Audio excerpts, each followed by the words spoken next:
Malik, thanks very much for joining us. Tell us, who's Minister for African Propaganda are you? What does that title mean? Well, I'm currently a independent minister, but it was just a joke name, really, that I heard from a friend with whom we like to comment a lot on current affairs, Yeah. and just making sure that Africa has its voice, because you don't always see a fair and just light on the African continent in the media. So it's important for people to, spread the truth about what's really going on the ground in Africa. Absolutely correct. I was going to make the point that if Africa doesn't have a minister for propaganda, for information, then it ought to have, because there are a large number of people, some of whom will be watching this show this evening and over the course of the next 7 days, who see Africa as a kind of basket case. As when I was a kid, you used to be told in the church and the school to give a penny for the black babies. It was a charity case. But Africa is not poor, but vastly rich, isn't it? Yeah, there is an abundance of wealth. I think it was just Uganda just a few weeks ago, or perhaps a month or so ago, that just announced something like $12 trillion in gold deposits were Yeah. found in the nation. I'm So I do moving. I'm expect to hear moving. about human rights there. Yeah, I'm moving to Uganda when I heard that this Klondike, $12 trillion worth of gold has been discovered in Uganda. I wonder how the United States and the Western Empire will respond to that news, Malik. Yeah, you're spot on. I don't want a humanitarian intervention, or to hear about human rights, or the usual spiel that we hear. But let's They'll just be hope that needing, yeah, they'll be needing some democracy to go with their gold. yeah, they will. It's unfortunate, but I hope that the wealth is used for the people. I hope that it actually benefits those who need it, and that good comes towards the way of the Ugandan citizens. Well, I hope they will not deposit all those trillions of dollars worth of gold in the Bank of England, because there's a very good chance that some guy will be plucked off the street of Kampala and he'll be told, you are the new president of Uganda. We're recognizing you and we're going to freeze your country's gold reserves and let you have the use of them. Because that's what happened in Venezuela. Yeah, yeah, and that's happened all across the African continent. Like I've heard that story so many times. It's a tragedy. It's a tragedy. It really is. There's a lot of tragedies, of course, still going on. There's a war raging in Ethiopia again.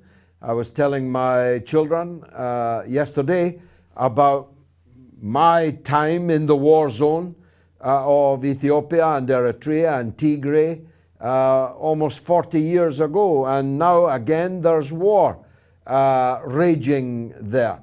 There's war imminent in the Sudan, where the military tyranny is now being challenged on the streets by the masses, and are being shot down. Almost a dozen people were shot dead yesterday. I have no idea about today. What can you tell us about the situation in Sudan? Yeah, the situation in Sudan, it's been ongoing for quite a while now. There have met various actors, really, like with many other conflicts in the African continent. There are various actors, various interests at play, which is unfortunate because the interests of the actual people living there, the masses, the working class, the black masses of these nations, their interests are never taken into account. They're always at the bottom of the pile. yeah, it's not really any different in Sudan. It's really unfortunate, but they're trying, right? They're fighting to make sure that their voice is heard. They're fighting to make sure that that their desire to no longer live under a military government is realized. Because in Sudan, as with Eritrea and other parts of the continent, people have only known one government, right, or one type of government, and that is military government. Um, and that's the furthest thing from democracy. It's the furthest thing from freedom, from justice, and it's not what people want anymore. In the 21st century, we should not be having military governments anywhere on our planet. But these military governments are always popped up by Western interests, either direct Western states or Western corporations too. They often make sure that their interests are protected militarily by these military governments. So, in terms of tackling it, I think the Sudanese people also need to make sure that external influences aren't able to, impose their will as freely as they've been able to historically and generally throughout the world. On the other hand, Malik, there is democracy in South Africa, and things are not going so well there. I speak as someone who gave some of the best years of my life to bring about the triumph of the African National Congress. And of course, I wish them well. I wish that they would deliver the freedom charter that we fought for, campaigned for. But corruption in democratic countries like South Africa is a recurring problem. And there's the beginnings. I sent the beginnings of an uprising in South Africa against the president, Cyril Ramaphosa. What do you think of that?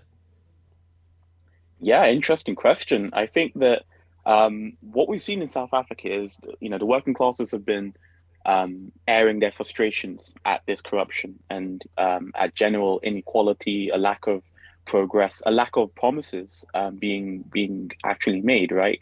The Freedom Charter and the various potential and promises that came about when apartheid ended. 30 years later, these things haven't really turned into anything concrete. And seeing your leaders be corrupt as open and brazenly as they have just adds petrol to that fire, right? But unfortunately, we've seen much of the South African working classes vent that anger towards immigrants, right? Towards Malawians, towards Zimbabweans, towards Nigerians, other people within the African continent who have come to South Africa to work, to pay their taxes, to follow the law, to be just citizens. They've been the target of so much anger and so much resentment that really should be directed towards these elites, right? Really, it should be directed towards people who are corrupt. Really, it should be directed to those in power, those who are able to actually bring to life the promises of the post-apartheid era.